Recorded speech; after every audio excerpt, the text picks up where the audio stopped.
Hi everybody, my name is Anders and I am going to show you how to build the Icosikaitetrahexaflexagon. That would be the 24 face flexagon. If you have no idea what a hexaflexagon is, check out the description. There is some homework to be done before you watch this video. If you already know what a hexaflexagon is, and you've made a hexaflexagon and a dodecahexaflexagon, and you're wondering, is the Icosikaitetrahexaflexagon even possible? You bet it is, and you are going to learn how to make it today. If you are watching this video and you find this super helpful and want any of these materials for students, like if you want blank maps or any of the diagrams, I would be happy to work with you to get you the files. I would love to have my time compensated because obviously I worked really hard on this, and we can work something out. So just send me a message and I can help you.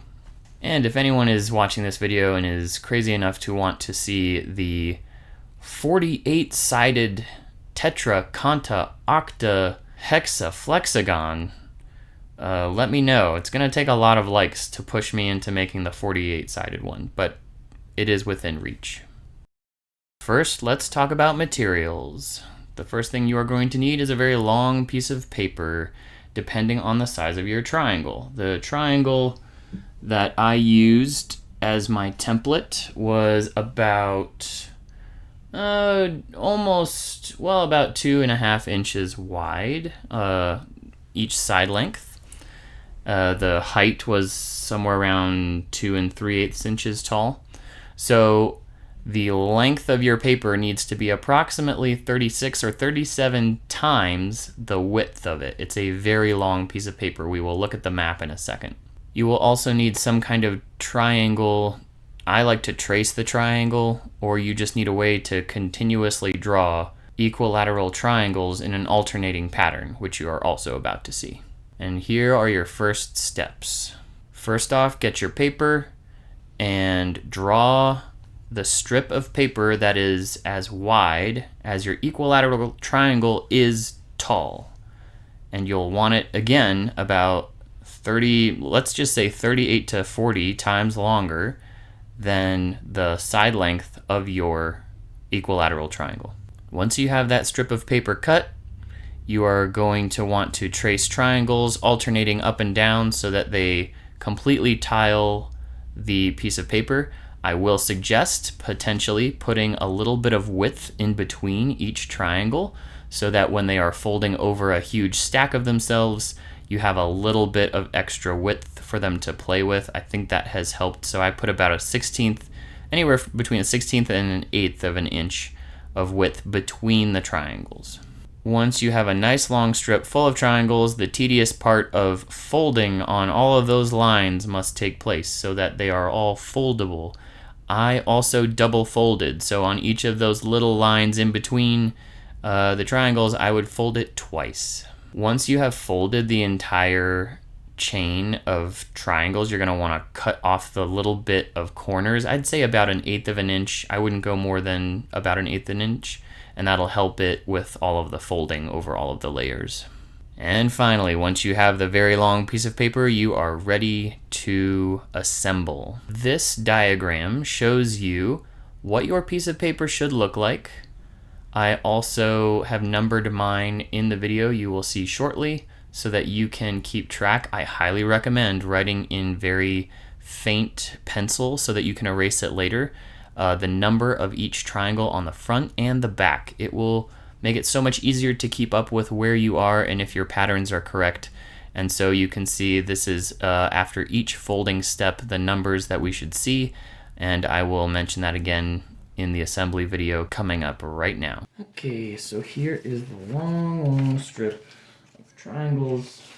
They have been numbered 1 to 73 on each side in the same manner. So this end is 1 on both sides, and then the next one is 2 on both sides, etc., so that I can create an accurate map of what sides we will expect to see as we go through each step of this. This is the least technical, but the most cumbersome part of the process. You have to keep track of the whole thing, and it's still pretty large. So, highly recommend using paper clips, and I would recommend getting slightly larger size ones so that you can paper clip two things at once with the same paper clip rather than one paper clip per single fold. You will see what that looks like in a second. So we're going to start with our very long trapezoid with the large side on the top and the smaller side on the bottom. The number 1 triangle is on my left, and I am going to start folding underneath. So that 1 is still over here, and then 2 is right next to it. 3 has gone behind 2. This is the basic fold that you would have already done for the smaller hexaflexagons. So now 5 is coming up to match 4, and it's just coiling around itself. And as you coil it, you are going to want to paper clip it so that it holds its shape as you work with it. So a large paper clip can hold a couple sections together really nicely. That's my recommendation.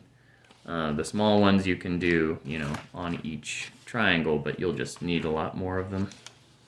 So do that to the entire thing.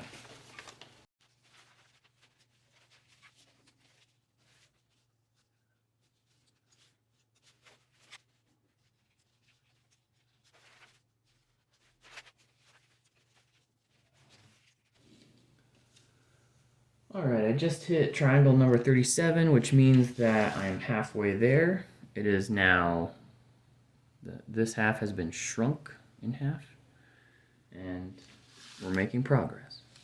Also, this trapezoid is now upside down from where we started. We started with the longer side on top, now the longer side is on the bottom.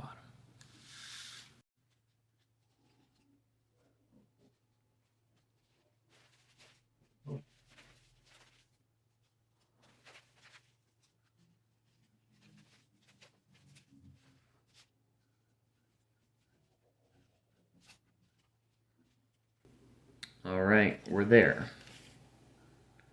So, our first triangle is hanging out like a little loner at the end, but then everything else has gotten paired up all the way down to 73, and that is held in place at the end here. So, now what we've effectively done is we have put one entire side of our original long trapezoid on the inside of this coil, and the other side of the original long trapezoid is all of the outside of this coil. Before we begin next, if you want to check yourself, the pattern you should see from the left edge where number 1 is 1, 2, 5, 6, 9, 10, 13, 14, 17, 18, etc. Basically, you're skipping by 3 and you're going by 2 each time. So if you don't see those numbers, something went wrong, try again. Now, what we have here is equivalent to the starting point for the dodecahexaflexagon. So if you're looking at that awesome PDF, link in the description, what you're looking at here is where they start. So this is like a yellow triangle. And so what we're going to do is the exact same process, and we're going to start by folding under number 1. And this is where it gets kind of tedious and why the paper clips are so essential. So we've just folded it under number 1. And I'm going to be like paper clipping as I go because otherwise I will lose it.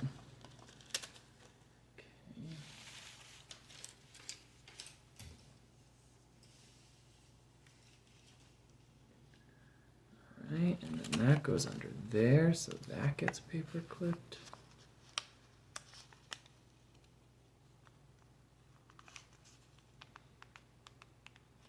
Okay, so now we have our new line starting, and we have number 1, and then 6, and then 9. So this pattern will be interesting, but you just keep carefully doing the exact same thing I'm going to need to re-secure some of these paper clips because this is starting to come apart.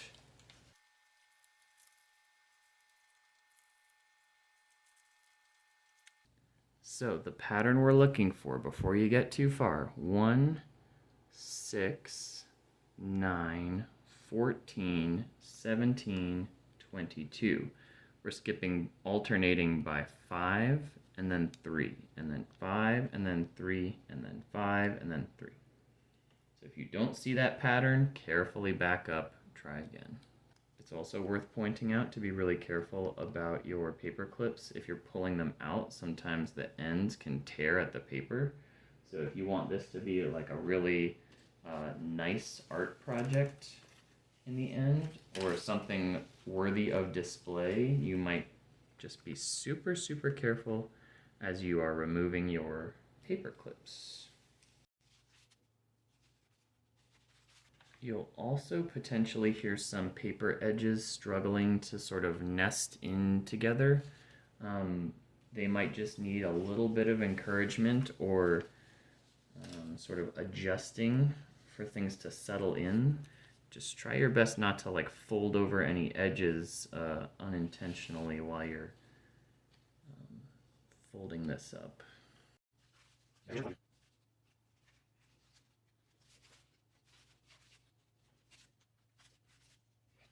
Right, and there we have it. So now we are down to 1, 2, 3, 4, 5, 6, 7, 8, 9, 10,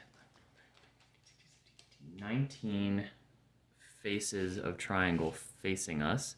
Our final numbers are 1, 6, 9, 14, 17, 22, 25, 30, 33, 38, 41, 46, 49, 54, 57, 62, 65, 70, and then 73.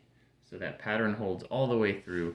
And so now at this point, we are at the second stage of the dodecahexaflexagon PDF, if you're looking at that. So now our number 1 triangle is now bottom side up on our left.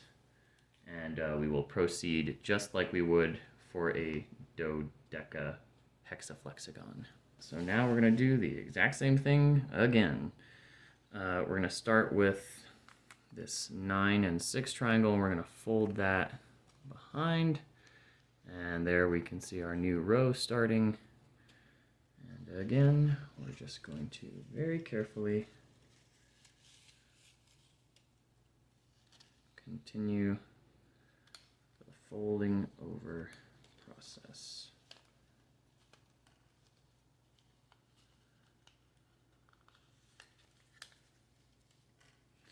And this is where we start to feel the thickness of some of these complex foldovers and why we need a little bit of wiggle room in between triangles, and or why we also need some of those corners cut off, because if you had perfect as is corners, some of these folds would start to get really, really tricky and or impossible.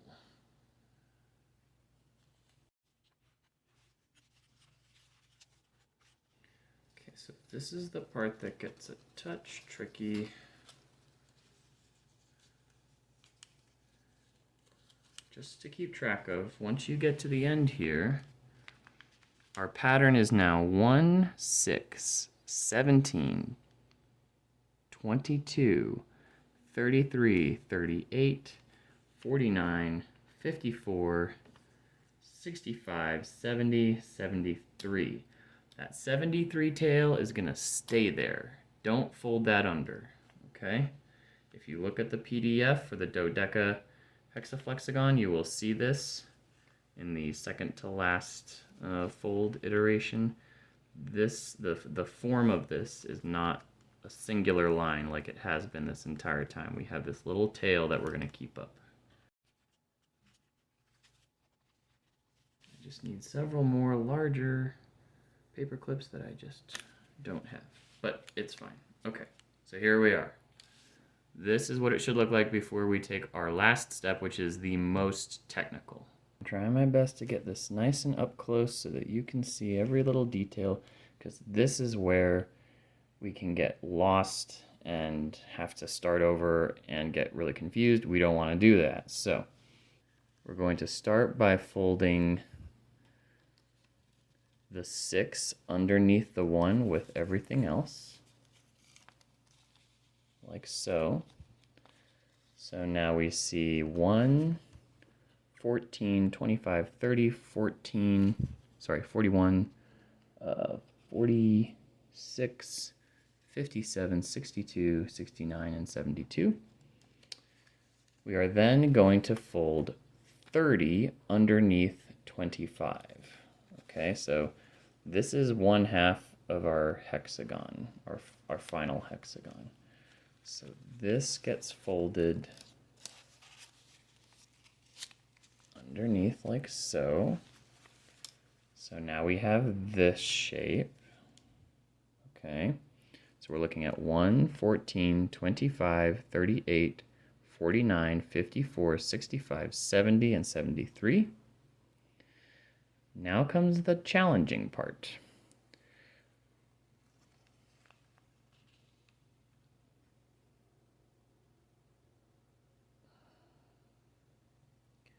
We're going to fold 54 underneath 49, but on top of 1.